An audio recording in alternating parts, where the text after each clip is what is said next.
Public का आज उठ रहा है। यूसीसी पर नरेंद्र मोदी के बयान को लेकर क्या भूपेश बघेल और ओवैसी जैसे नेता डर की राजनीति कर रहे हैं? सवाल नंबर 2, यूसीसी का ड्राफ्ट आया नहीं तो कैसे इसे मुसलमानों और हिंदू आदिवासियों के खिलाफ बताने की कोशिश हो रही है? सवाल नंबर 3, राम मंदिर और आर्टिकल 370 के खात्मे के बाद क्या 2024 के चुनाव में यूसीसी भी बीजेपी का मुद्दा रहेगा?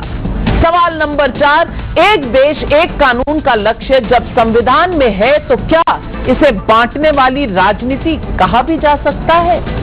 यही है आज सवाल पब्लिक का, और इन सवालों के जवाब देने के लिए आज हमारे साथ जुड़ रहे हैं बीजेपी के सांसद जीवीएल नरसिम्हा राव, वरिष्ठ प्रवक्ता भी हैं, विवेक बंसल नेता हैं कांग्रेस पार्टी के, अजीज खान साहब प्रवक्ता हैं समाजवादी पार्टी के, प्रोफेसर नवल किशोर यादव प्रवक्ता हैं आरजेडी के, हर्षवर्धन त्रिपाठी वरिष्ठ पत्रकार मेरे साथ इस वक्त स्टूडियो में है। लेकिन मेरा पहला सवाल, आप ये किस तरह कह सकते हैं हमारे देश में प्रथा थी सती की तो वो कानून था क्या?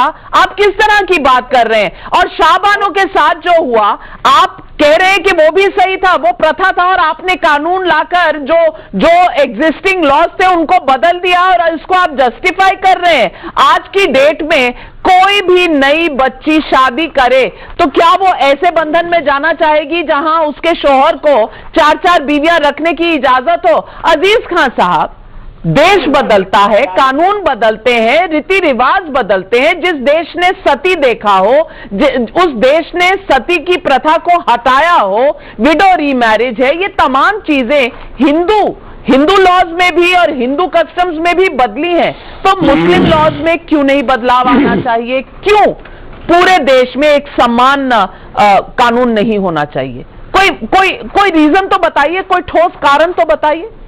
नाविका जी, हिंदू सिविल कोड का विरोध किसने किया था? जी देखिए नाविका जी, एक मिनट भाई, मेरा टर्म है, मुझे बात करें। जी आप अपनी बात करें। नाविका जी, 2-3 बातें हैं, ठीक हो रहा है, मैं देख रहा हूं आज। अब जी प्लीज देखिए, 2-3 बातें हैं। आज जिस तरह माननीय मोदी जी ने घोषणा किया, ये कहीं ना कहीं हड़बड़ाहट, घबराहट। मैं जानना चाहता हूं कि आज ये बेहतर मौका नहीं है यूसीसी की बात करना, पहली बात। और मैं फिर दावा करता हूं, अब यूसीसी ले आवे या और जितने भी तरीके हो पोलराइज करने के, जो 9 साल की नाकामियां हैं, जो जनता से वायदा किया था माननीय मोदी जी ने, वो अब जनता भूली नहीं है। पहली बात, ये सब कह रहे हम मुसलमानों के हमदर्द हैं। ठीक है, मैं मान लेता हूं हमदर्द है आप आरक्षण लागू कर दीजिए मुसलमानों के लिए, बेटियों के लिए आप नौकरी में कहीं ना कहीं उनका हिस्सेदारी तय कर दीजिए, उनके तमाम सुविधाओं को आप दीजिए, क्योंकि आप खुद जानते हैं और कई कमेटियों की रिपोर्ट है कि मुसलमान जो है वो बहुत दबा कुचला समाज है, वो दलित से बदतर इसकी स्थिति है। आप अगर वाकई में उसकी बेहतरी के लिए करना चाहते हैं तो बहुत सारे रास्ते हैं। आप करना कुछ नहीं चाहते, आपकी नीयत खराब है, आपकी सोच अच्छी नहीं है। ना आप हिंदू का फायदा करना चाहते हैं, ना मुसलमान का फायदा करना चाहते हैं। इस देश की जो परंपरा है, जो खूबसूरती है, उस खूबसूरती में दरार पैदा करके आपस में नफरत का जहर घोलना चाहते हैं। हर्षवर्धन त्रिपाठी जी, आपसे पूछना चाहती हूँ, मुस्लिम समाज में किसने किसको दबाया?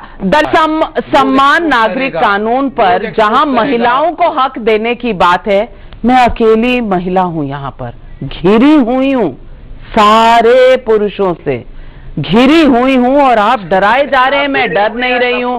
आप डराए जा रहे हैं, मैं हक के लिए लड़ रही हूं। आप डराने की कोशिश जितना करेंगे मैं हक के लिए उतना लड़ूंगी। लेकिन अजीज खान साहब, आप देख रहे हैं सारे मर्द महिलाओं के बारे में स्पोक्सपर्सन बन गए हैं, लेकिन दर्द किसी को किसी का नहीं समझ आ रहा।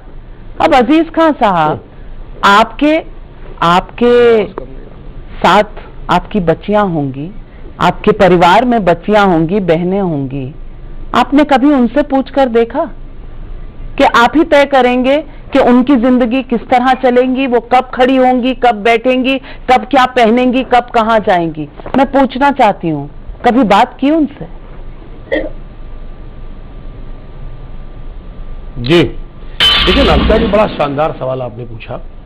आज महिलाओं के उत्थान की बात आपने कर दी, यकीन मानिए बहुत बड़ी बात की है। यही बात माननीय मोदी जी ने भी कहा था, महिलाओं के उत्थान की बात। अभी देखा ना महिलाएं कैसे प्रदर्शन कर रही है, कितने लंबे टाइम से, कितना बड़ा न्याय मिला। एक बात सुनिए ना, मेरी बात कंप्लीट करने दीजिए।